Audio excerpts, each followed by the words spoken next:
নমস্কার বন্ধুরা, উর্মির রান্নাঘরে আপনাদের স্বাগত। আজকে আমার রেসিপি আর মাছের চিলি ফিশ। আসুন তাহলে দেখে নেওয়া যাক আমার এই চিলি ফিশের রেসিপিটি। চিলি ফিশ বানানোর জন্য আমি প্রথমে আগে পকোড়াটাকে ভেজে রেখেছি।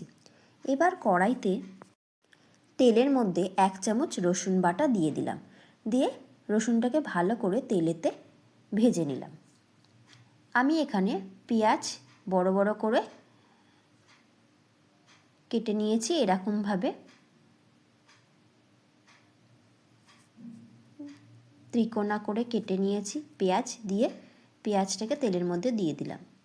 আদা বাটা দিয়ে দিলাম 1 চামচ। এবারে আদা বাটাটাকে তেলের মধ্যে কষিয়ে নেব, পেঁয়াজটাকে নেড়ে নেব, হালকা ভেজে নেব পেঁয়াজটাকে। এখানে আমি 2টো মিডিয়াম সাইজের পেঁয়াজ দিয়ে দিয়েছি।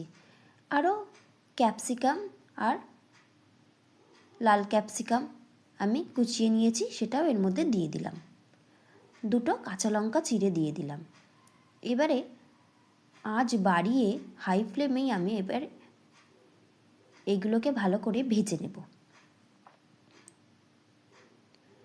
স্বাদ অনুযায়ী নুন দিয়ে দিলাম, যাতে করে তাড়াতাড়ি একটু নরম হয়ে যায়। গোলমরিচের গুঁড়ো দিয়ে দিলাম 1 চামচ।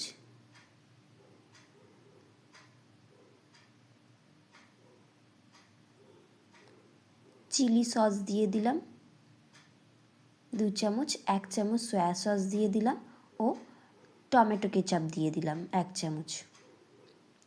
স্বাদ অনুযায়ী চিনি দিয়ে দিলাম, দিয়ে ভালো করে মিশিয়ে নিচ্ছি।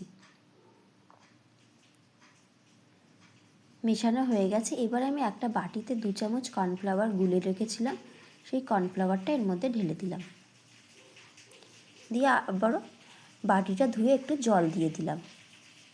এটা ফুটে গেলে পকোড়াটা এর মধ্যে দিয়ে দেব, চিলি পকোড়াগুলো দিয়ে ফুটিয়ে নামিয়ে নেব। হয়ে গেল আজকের আমার রেসিপি আর মাছের চিলি ফিশ।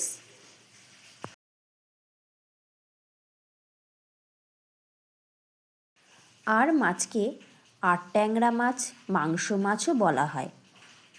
এই মাছে কাঁটা তেমন থাকে না, খেতে অসাধারণ হয়। আর এই রেসিপিটাও খুব সুন্দর খেতে হয়েছিল।